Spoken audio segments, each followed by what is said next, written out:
What's the best job for a lazy person? Back in college, I was a computer lab monitor. I just had to sit in the lab and once every hour count the number of people there. If I was opening or closing the lab, there was about 15 minutes of work for that, but otherwise I could just surf the web or do my homework. I'm a backstage doorman at a Broadway theater. I sit around watching Netflix and Hulu and all that all day. If I'm feeling ambitious, I'll read a book or write some stand-up material. It's a pretty sweet gig and perfect for the laziest of people. I worked as a security guard for a trucking company on the weekends. The rest of the company conveniently didn't work weekends, so I had the whole place to myself. I worked 12-hour days and walked around a small wing of the property every hour and documented anything that was out of the ordinary. Almost nothing was ever out of the ordinary. Other than that, I didn't do anything. It was actually really boring because the guardhouse was outside of the Wi-Fi area, so I blew through my phone data really fast. To cure the boredom and ease my phone bill, I bought a portable DVD player and watched every DVD I had. I used to go to the factory where they make giant rotating machinery for power plant generators. It would take a week or more to machine these giant discs, and the machinist just sat there watching this giant computer operated machine do all the work. If an error popped up, the machine would stop, sound an alarm on the computer, and the machinist would pick up the phone and call an engineer to come fix it. Also, they didn't do any of the removal or setup. That was done by a team of engineers and transport folks. $30 per hour. I'm an analyst. I taught myself a bunch of stuff and spent a bunch of time automating things because I'm too lazy to do them every day / week / month. The person that sit on a chair in the museum.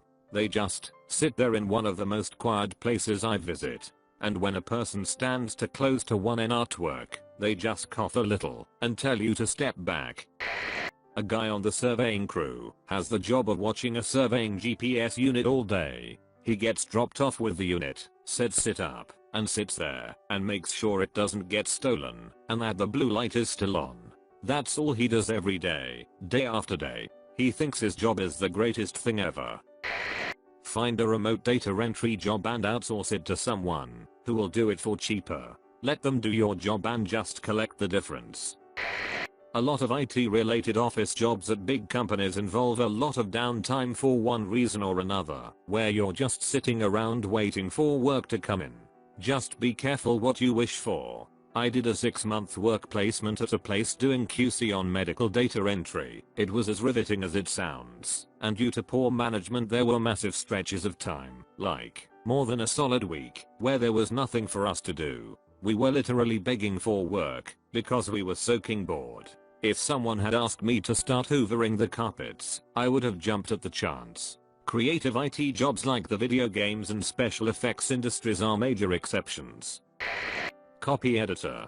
You can pretty much work out of your own home and be a professional grammar Nazi. Pay as meh, but it's really not bad once you build up a client base, since you can literally sit on your ass for hours if your grasp on the language is strong. Edit. I should probably clarify, I do this part-time after I get home from my main office job. I consider it lazy because I can sit in my own home office and dedicate what time I wish to it, and it requires no specialized equipment besides a laptop. Get an office job. Figure out how to do it in a fraction of the time. Coast for a couple of years. When a coworker quits, tell your boss that you can add their responsibilities to yours instead of hiring a new person for a 40% raise. Figure out how to do that in a fraction of the time.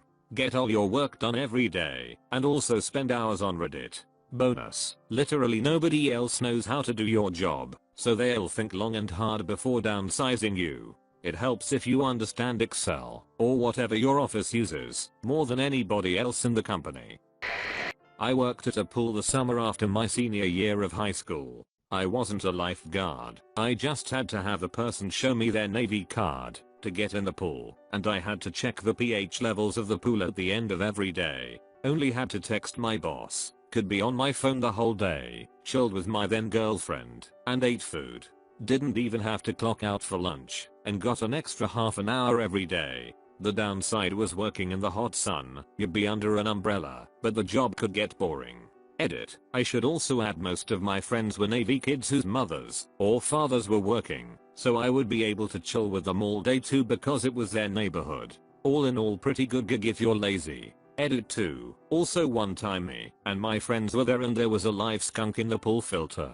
He was trying to swim, so we took a pool net and gently pushed him into it and let him down in the grass outside. He was just laying on his back panting frantically, then he jumps up and runs in the woods. I have it on film on my old iPhone. Edit 3. Wow, 1.6k more people like this job than I thought. Guys, you really don't want to work at a pool, mayo. Financial aid officer at a college/university. Those are indeed the slowest, laziest, and inept people there ever were. I worked as a security guard for a few years. Their policy was going around the perimeter of the plaza twice per shift. It took about 30 minutes each, and they don't care what you do for the rest of it. So really you're getting paid by simple scarecrowing around and scaring off potential beggars or hobos only in hours of your 8-hour shift. While it wasn't high pay, the expectations are so low that it sort of justified it. Not all security areas are the same. Hurricane debris cleanup crew safety monitor. This won't apply to you unless you live in a place where you are hit by hurricanes at least once a year and don't minding working 12-hour days, 7 days a week. I promise you that 10 of those 12 hours per day will be spent sitting there, doing nothing, playing games on your phone. If the battery lasts long enough, I switched to crossword puzzles to try and save my battery.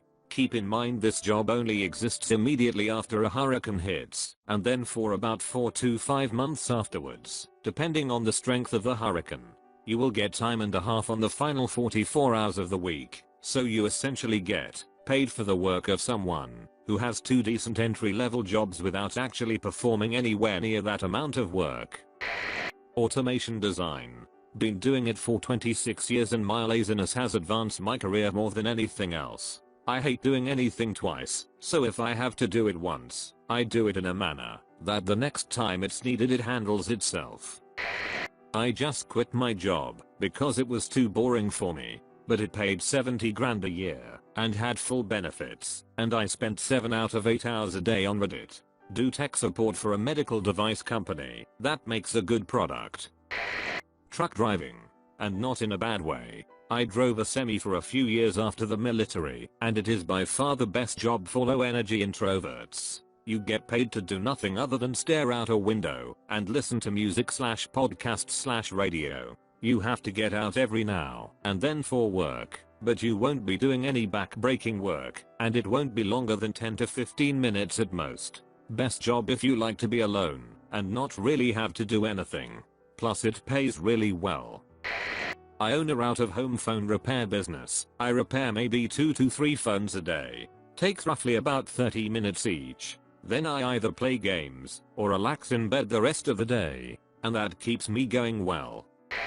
My job. I make the ballistic fiber that goes in bulletproof vests. I basically just watch movies and play on my phone all day long while the machine runs. As long as everything goes smoothly, I have around 5 minutes of work to do every hour and a half whenever the machines is ready to run new packages. And I'm on break half of the day too because we do 1 hour on the floor, then swap out with our relief for an hour. So every other hour you're on break for an hour. And I have a 2-hour lunch. I make $30.23 an hour and all the overtime I want. It depends on what kind of lazy you are. Work hard 1 to 2 decades and chill for the rest of your life lazy. Or wake up at 11 AM and go to work at 2 PM kind of lazy. Someone in my family works as an anesthesiologist and another as a neurophysiologist. Both work literally 10 to 15 hours a week for $150k $225k a year. They worked hard through their education and got lucky at parts, but the payoff is being lazy/retirement capable by age 40 if you're willing to retire to a cheaper country, or 60 if you invest/save well and want to stay in the States. Alternatively, some of my laziest friends, gamers, potheads, work remote as software engineers/web engineers. This work is task-based and relatively independent, depending what company you work for, and if you seek out projects for startups/small growing companies, you also get to try your luck at making it big with pieces of equity here and there. I worked as a personal shopper for a couple of years, and it was the chillest and easiest job I have ever had. It was part of this app/website, so I worked remotely from home, basically just googling things for people and trying to find the best price. I actually found it through Reddit in one of the job subreddits, and it was a small startup company that had only been around for a few months. I honestly don't know how it lasted as long as it did, because we didn't charge for our services, and although we had partnerships with many companies and websites, sometimes we ordered through eBay and Amazon, since they would end up being the cheapest option. We also didn't have that huge of a customer base and most days were super slow. It was pretty nice for me. Got paid $16 hour to basically just watch TV all day and wait to see if we had any requests, most of which wouldn't even take that long. They finally ended up closing last year, but it was an interesting run, and if anything, I'm really good at finding deals for myself now when I want to buy something. I'm currently working as a companion for rich old folks with early stage dementia. Their kids feel guilty for not spending time with them, so they pay me too much to go to the old folks home every day, hang out, drive their fancy cars, and go out for lunch. Most don't wake up till after midday, so I do whatever I want all morning.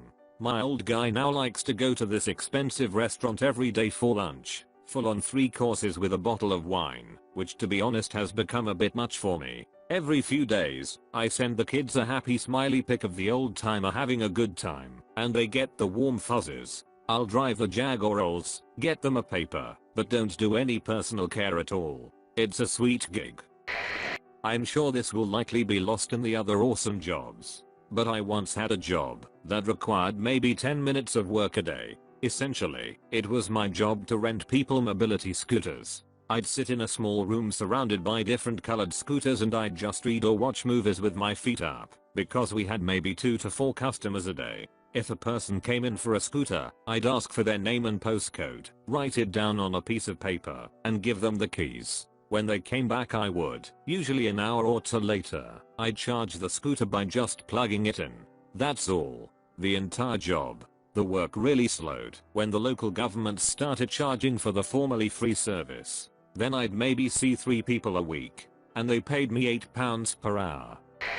In college, I was the substitute proctor for a standardized test company. They would hold practice exams, and I would just say start, set an alarm, and say end when it was done. That was basically it.